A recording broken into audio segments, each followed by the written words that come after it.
Like usual, after getting their tenders whooped by their controller, Gordon, James, and Henry were feeling awfully stupid for trying to outsmart Top Hat.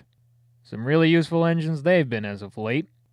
At last, Sir Topham Hatt came to see the three frowny faces and wanted to know whether they wanted to retract their decision to be on strike. "But I will let you out now if you promise to be good." "Yes, sir," said the three engines, "we will." "That's right, but please remember that this no shunting nonsense must stop." So with the three big engines back in order, Top Hat then told Thomas, Percy, and Edward they were free to enjoy themselves for a while because they worked so hard. What's unique in concept to me is that according to Thomas, Edward, and Percy, the ability to play is actually doing the work they execute normally, just not as regimented. To me, that's basically them living the dream job. A place where work is play, and no day is ever one where showing up to work is a drag. That's the dream job we all live to see, right?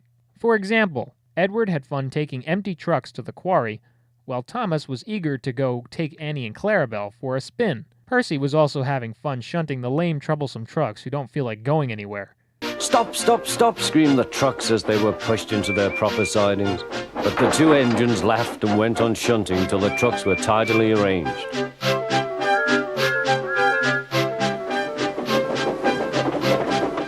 While taking a rest, Percy watched as Henry, Gordon, and James did the required work for the day. Having a hard time resisting the temptation, Percy began to tease them for how they worked. This, of course, would annoy anyone who was trying to do a decent job, and Percy should know better than that. But then again, this is Percy, the tank engine who enjoys the art of jabbing even more than Thomas. Yeah, well, if he's not careful, that's going to get him in some trouble. Later in the day, Percy finished arranging some trucks and was waiting to be switched off the main line. Edward had told Percy what to do, but for typical reasons, Percy wasn't paying attention and completely forgot a key action for this to happen. Edward had warned Percy, "Be careful on the main line. Whistle to the signalman you are there." But Percy didn't remember to whistle, so the busy signalman forgot him. Percy waited and waited. Unfortunately, to Percy's horror, this was not the time to be waiting. Coming straight down the same track was Gordon with the express. Applying his brakes as quickly as possible, Gordon managed to halt himself right in front of Percy. Talk about your close calls. Even more startling was the fact that Percy began reversing as fast as he'd ever gone before. He ended up reversing so quickly he went straight over Gordon's hill with barely any hesitation. That's some adrenaline rush Percy just got there. I know he wasn't coupled to anything while going up, but still to make it up and over without even chuffing harder than he already was is impressive. By the way, I missed this particular music here.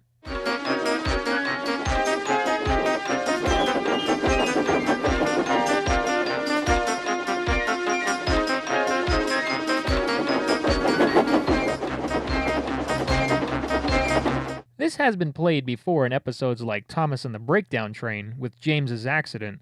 It is a very suitable song for situations that involve frightening moments. It's energetic and frantic all at once. As for Percy, who was scared out of his wits, he tried to stop but couldn't because his operators weren't in his cab. A situation again that will come around at some point for those who know what I speak of. This is a serious problem, because a runaway train will not stop until it runs out of fuel or something physically stops it. Thankfully for Percy, a signalman saw him and was able to switch him onto a siding where he was stopped by a mound of dirt.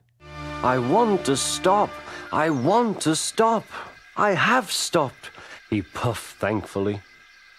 "Never mind, Percy," said the workman as they dug him out. "You shall have a drink and some coal, and then you'll feel better." Yeah, because that's all steam engines need to feel better. Not sure how coal does that, though. Water I could see. Kind of. Like if they're tired or dehydrated, water helps. But coal? Train anatomy's weird. Anyway, Gordon came by after to get Percy out of the dirt pile. "Well done, Percy. You started so quickly that you stopped a nasty accident." Not really, Gordon. You stopped before Percy even started moving, so I think you might be misinterpreting things. That is, unless you're just being extra generous and trying to make Percy feel better. Then I can completely get behind that, and it is very nice of you to do it. Percy also apologizes to Gordon for being cheeky, which is a great moment. Percy is still cheeky because he is that sort of engine, but he is always most careful when he goes on the main line. Well, at least Percy learned something this time. This was a decent episode. There are a number of scenes here to help make this entry a good one. For one, many of the engines have learned lessons, which help in character development. Gordon, Henry, and James have once again learned that they must do what they are told because it is not they who matter when it comes to the railway. I'm sure Top Hat could always find replacements if he wanted to, but he wants them to know that he likes their work, but wants them to do it his way. Percy, on the other hand, has at least figured out that if he's going to pick on the bigger engines, he better do it when he's off the main line. It's not good that Percy still enjoys being bothersome at times, but I guess this is a usual thing for tank engines. However, it was also nice, like I said before, that although Gordon was mad for Percy being in the way, he didn't mind helping him out in the end, which is a commendable thing to do. The music itself isn't varying too much at this point. I did mention the panic theme used a couple times now, so that's something, but it's not a theme we haven't heard for the first time. It's just one I forgot to mention. Doi. The camera work has some new angles to look at, as well as some new locations.